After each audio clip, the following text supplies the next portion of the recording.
Salam, perkenalkan nama saya Melanie Firtin Kota, NIM 1.04.2021.0097 dari kelas C, Prodi Bimbingan Konseling Kristen. Video ini dibuat untuk memenuhi tugas ujian akhir semester mata kuliah Etika Kristen. Di sini saya akan membaca jurnal yang dibuat oleh jurnal ini berjudul Etika Teologis dalam Memandang Tanggung Jawab Kristen Terhadap Kelestarian Budaya Nusantara. Penulis Chandra Gunawan Marisi, Didimus Sutanto, Prasetya Dewi Lydia, dan Erikson Situmorang. Pendahuluan, Indonesia merupakan bangsa yang dikaruniai Tuhan dengan kekayaan akan keragaman budayanya. Keragaman budaya yang membentang dari Sabang sampai Merauke adalah kebudayaan Adihulung, warisan nenek moyang yang menjadi tradisi turun-temurun. Kekayaan khasanah budaya Nusantara telah memikat dan menarik perhatian masyarakat mancanegara. Kekaguman mereka akan budaya Nusantara membawa ketertarikan untuk mempelajari corak dan keragaman budaya bumi Katulistiwa ini. Budaya yang memikat dunia manca ternyata berbanding balik dengan di dalam negeri sendiri, di mana Indonesia tidak lagi menghargai dan melestarikannya.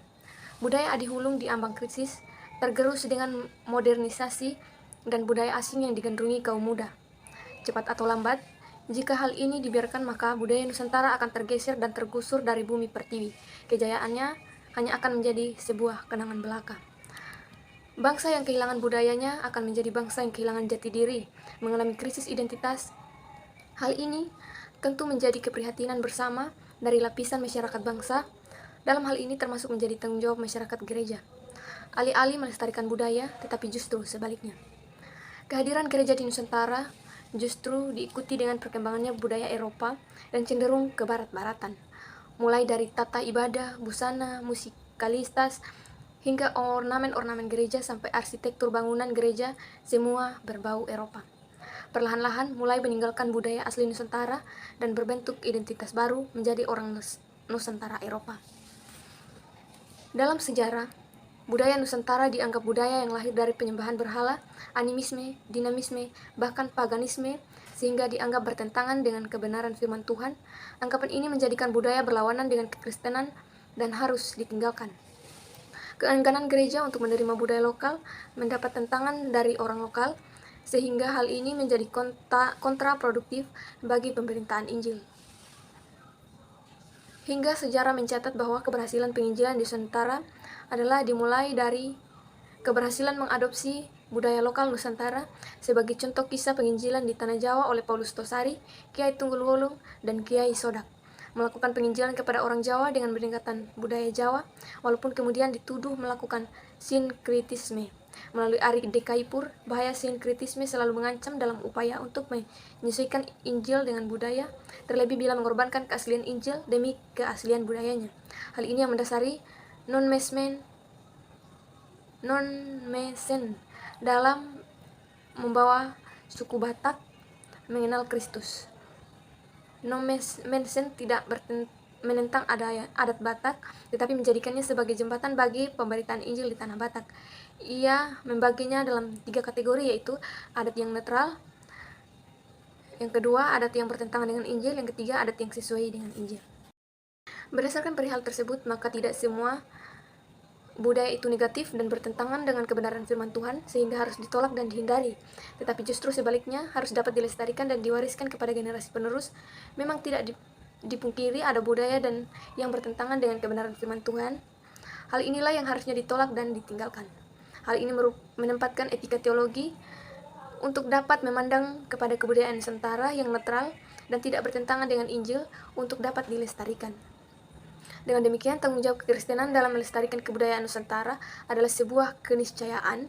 Rumusan masalah dalam penelitian ini adalah: pertama, bagaimana peran etika teologi dalam memandang budaya Nusantara yang netral, bertentangan atau dapat diakomodasi serta dikuduskan. Yang kedua, bagaimana peran teologi dan tanggung jawab kelestarian budaya Nusantara. Tujuan penelitian ini adalah: pertama, menjelaskan peran etika teologi dalam memandang budaya Nusantara, dan kedua, merumuskan peran etika teologi dalam tanggung jawab kelestarian budaya Nusantara.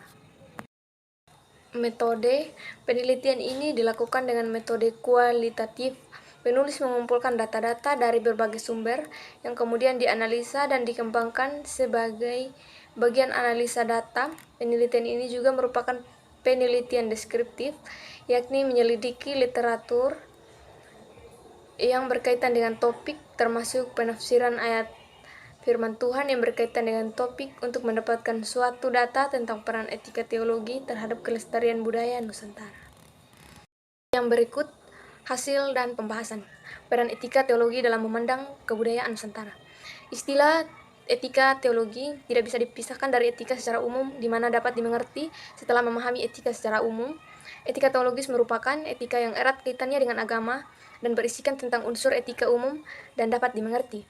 Secara umum, etika teologis dapat didefinisikan sebagai etika yang bertitik tolak dari preoposisi teologis, dalam hal ini yang bersumber dari Alkitab. Indonesia adalah salah satu negara yang dianugerahi Tuhan dengan kekayaan budaya yang beragam. Ragam budaya dari setiap suku membentuk adat kebiasaan yang diwariskan turun-temurun dalam kurun waktu berabad-abad tahun lampau lamanya. Itulah yang dimaksud dengan budaya Nusantara. Secara etimologi, kebudayaan berasal dari kata budaya bahasa Sanskerta, kata jamak budi yang berarti budi atau akal, dan kata daya berarti kemampuan. Menurut Verkuil, kebudayaan adalah segala sesuatu yang diciptakan oleh akal manusia yang berhubungan erat dengan pengerjaan atau pengelolaan kemungkinan-kemungkinan dalam alam penciptaan oleh manusia dalam lingkup kehidupan. Tomatala mengatakan bahwa kebudayaan sebagai segala sesuatu yang berkaitan dengan cara hidup dan kebiasaan manusia secara utuh, meliputi cara berpikir dan mengisi kehidupan dengan melakukan yang dipikirkannya itu, dengan tujuan untuk menata, memelihara, serta mempertahankan kehidupannya di dalam konteks di mana ia berada. Sementara Sarinah menyatakan bahwa kebudayaan merupakan cara hidup yang berkembang dan dimiliki bersama satu kelompok orang yang diwariskan turun-temurun. Setiap kebudayaan terdapat makna, tujuan, dan pesan tersendiri yang ingin disampaikan. Oleh karenanya, memerlukan suatu keahlian dan menginterpretasikan kebudayaan untuk membangun suatu pengertian, pemahaman, dan penerimaan suatu kebudayaan itu sendiri. Kebudayaan dibedakan dalam 3 bentuk menurut Hoynikman, yaitu gagasan, aktivitas, dan artefak, di mana gagasan merupakan wujud kebudayaan yang terdiri dari ide, nilai, atau norma peraturan dalam adat istiadat. Aktivitas merupakan wujud kebudayaan yang tampak dan tindakan manusia dalam berinteraksi, bergaul dengan manusia yang lain berdasarkan pola-pola tertentu atau tingkah laku yang didasarkan adat kebiasaan mereka. Sedangkan artefak adalah wujud kebudayaan berupa benda dan semua karya manusia yang dapat dilihat, diraba, dan didokumentasikan. Dasar Alkitabiah kebudayaan. Kebudayaan sebagai hasil karya cipta manusia menunjukkan bahwa hal ini tidak bisa dipisahkan dari awal terciptanya manusia itu sendiri. Dengan kata lain, kebudayaan manusia itu terbentuk sejak penciptaan. Namun, penciptaan dan kebudayaan tidak bisa disamakan karena penciptaan adalah apa yang Allah karyakan, sumber dari pribadi Allah, sedangkan kebudayaan adalah apa yang manusia karyakan, bersumber dari manusia yang merupakan hasil ciptaan Allah. Hal ini membuktikan bahwa Alkitab itu melampaui dari segala macam bentuk kebudayaan manapun, sebagai implikasinya bahwa segala sesuatu harus mengacu dan diuji berdasarkan standar Alkitab. Dengan demikian, dasar kebudayaan harus dilihat berdasarkan dasar Alkitabiahnya. Kejadian 1 ayat 28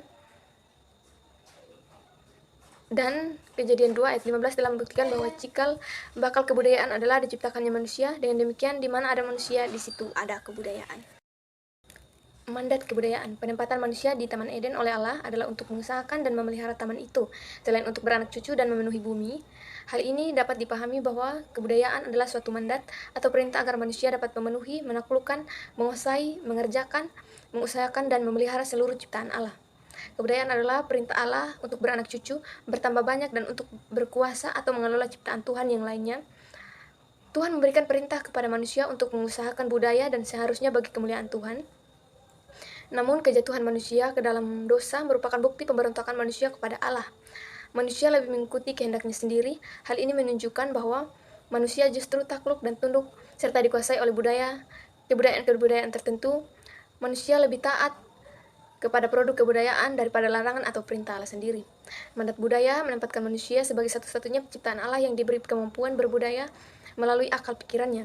Allah menciptakan alam dan manusia, sehingga manusia pun seturut teladan Allah mencipta dengan mendaya gunakan alam ciptaannya dengan setiap potensi yang telah Allah berikan untuk masing-masing individu.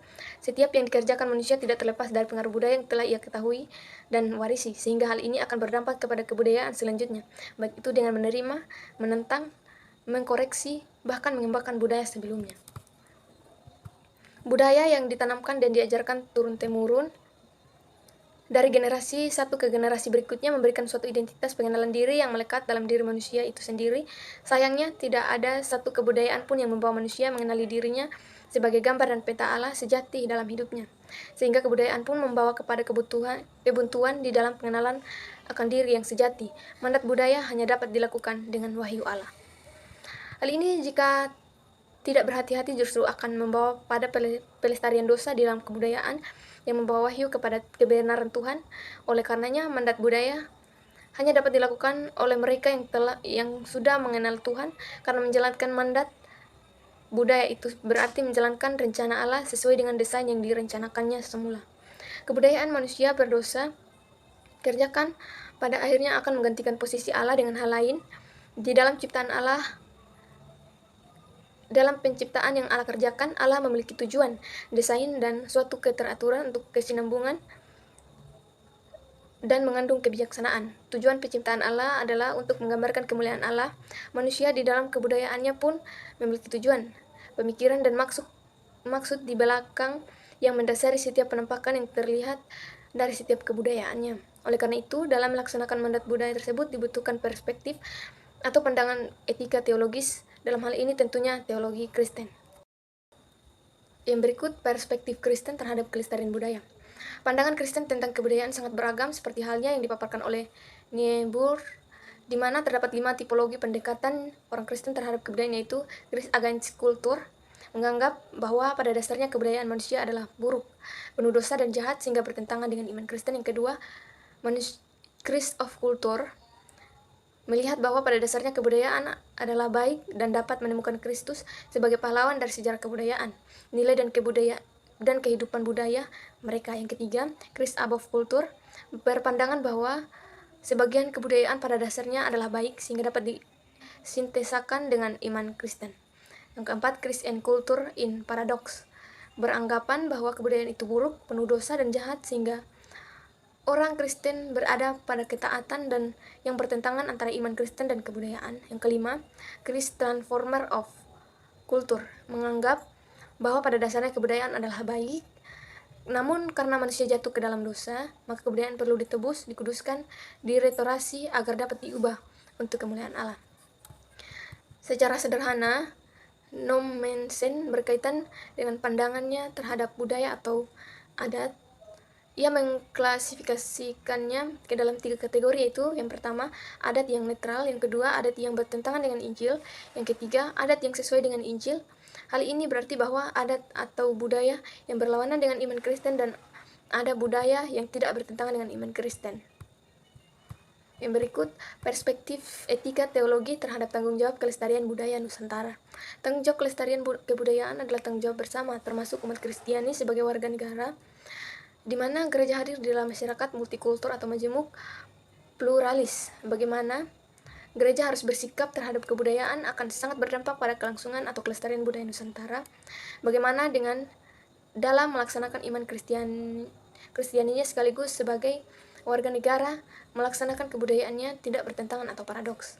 Langkah apa saja yang gereja perlu ambil agar tetap bisa eksis dalam budaya-budaya lokal yang berbineka dan terus berubah tanpa merusak atau menghancurkan budaya-budaya itu, tetapi pada saat yang sama membawa pembaharuan dan perubahan sehingga Injil dapat diberitakan dan dilaksanakan, dapat menyelamatkan baik orang Yahudi maupun orang Yunani. Tugas gereja menanamkan Injil dalam budaya masyarakat. Oleh umat Katolik dikenal dengan istilah inkulturasi, yakni menurut Soenarjo tahun 1977 adalah suatu usaha masuk dalam kultur suatu alam budaya membudaya agar kehidupan Kristiani tidak merupakan gejala asing di tengah alam budaya itu. Kaum Protestan lebih menyukai istilah kontekstualisasi, yakni upaya untuk memahami iman Kristen dipandang dari suatu konteks tertentu, baik itu budaya tradisional maupun budaya modern. Kedua istilah ini memiliki tujuan yang sama, yaitu usaha untuk menginkarnasikan Injil ke dalam budaya masyarakat, di mana Injil itu diberitakan sehingga Injil dalam seluruh ikutannya, baik bahasa, berlambang, berdoa, berpikir, berbicara, berdiam, bergaya, berseni, berpuisi, berteologi, dan berperasaan, menjelma dalam wajah budaya tersebut. Yang terakhir, kesimpulan, kebudayaan Nusantara merupakan warisan leluhur yang adihulung. Hadirnya agama termasuk kekristenan menjadikan budaya berada pada hal yang dianggap mistis dan berbau paganisme sehingga harus dihindari. Ambiguitas dan di posisi gereja dalam memandang budaya Nusantara menempatkannya berada pada pusaran krisis. Kelestariannya terancam punah. Diperlukan posisi sikap yang jelas dari peran etika, teologi dalam pandangan dan tanggung jawabnya terhadap kelestarian budaya Nusantara ke depan. Berdasarkan hal tersebut, maka kesimpulan kajian dari dan hasil pembahasan tersebut di atas adalah sebagai berikut. Yang pertama, peran etika teologi dalam memandang budaya Nusantara sebagai mandat kebudayaan dari awal penciptaan, di mana kebudayaan ada sejak penciptaan manusia, tetapi kebudayaan dan penciptaan tidaklah sama karena penciptaan adalah karya Allah yang bersumber pada pribadinya, sedangkan kebudayaan adalah hasil karya berpikir manusia yang merupakan hasil ciptaan Allah. Hal ini membuktikan bahwa Alkitab itu melampaui setiap kebudayaan manusia, dalam hal ini termasuk kebudayaan Nusantara, sehingga Alkitab harus menjadi parameter utama dalam memandang kebudayaan manusia. Alkitab menjadi dasar etika teologi dalam memandang budaya Nusantara. Manusia diciptakan Allah itu serupa dan segambar dengannya. Oleh karena seharusnya dalam berkebudayaan adalah bertujuan untuk menjalankan rencana Allah yang sudah ditetapkannya dari semula. Tujuan penciptaan adalah untuk menggambarkan kemuliaan Allah, sehingga yang harus menjadi tujuan kebudayaan manusia adalah untuk menyatakan kemuliaan Allah juga, bukan malah sebagai wujud pelestarian dosa yang melawan wahyu kebenaran Allah, sehingga sebagai standar moral yang digunakan dalam memandang suatu kebudayaan manusia apakah bertentangan dengan kehendak Allah dalam Alkitab atau tidak. Yang kedua, peran etika teologi dalam tanggung jawab kelestarian budaya Nusantara. Kebudayaan Nusantara diperhadapkan dengan modernitas dan akidah agama. Budaya dianggap usang atau kuno, jadul, ketinggalan zaman oleh kaum modernisme, sedangkan oleh kaum Puritan budaya dianggap bertentangan dengan akidah agama, sehingga harus ditinggalkan. Dua pandangan kelompok ini mengancam kelestarian budaya Nusantara ke depan, sehingga diperlukan pandangan etika teologi sebagai tanggung jawab warga gereja, sebagai warga bangsa dan melestarikan budaya Nusantara. Pandangan Kristen terhadap penerimaan akan kebudayaan sangat beragam. Ada yang menolak, menerima sebagian, menerima seutuhnya, di mana semua disertai dengan alasan yang melatar belakangi dari setiap pandangan tersebut. Pelestarian budaya Nusantara merupakan tanggung jawab warga bangsa, termasuk dalam hal ini warga gereja, tetapi dalam pelaksanaan juga harus memperhatikan akidah iman Kristiani. Disinilah peran etika teologis untuk dapat melihat dan menetapkan diri pada batasan-batasan yang jelas antara Injil dan kebudayaan dalam tanggung jawab melestarikan budaya Nusantara. Maka etika teologi berperan terhadap adanya inkulturasi dan kontekstualisasi Injil dan budaya. Injil harus dapat menerangi kebudayaan, sehingga dalam kontekstualisasi atau konteks budaya harus diterangi oleh teks atau Alkitab. Injil lebih tinggi daripada budaya, sehingga budaya Nusantara yang netral dan tidak bertentangan dengan Injil harus dapat dilestarikan. Tanggapan, budaya dan etika Kristen tidak dapat dipisahkan, maka peranan kita sebagai orang Kristen dalam masyarakat adalah menjadi murid Kristus yang menjadikan orang lain, menjadi murid Kristus yang toleran, pembawa damai, menjunjung tinggi perbedaan sebagai anugerah Tuhan yang terindah, serta memperlakukan orang lain yang berbeda agama, suku, dan bahasanya sebagai sesama. Yang berikut refleksi pribadi, saya harus lebih bisa menghargai perbedaan, karena tanpa perbedaan, Indonesia, budaya, dan juga agama di Indonesia tidak maju. Sekian dan terima kasih. Shalom.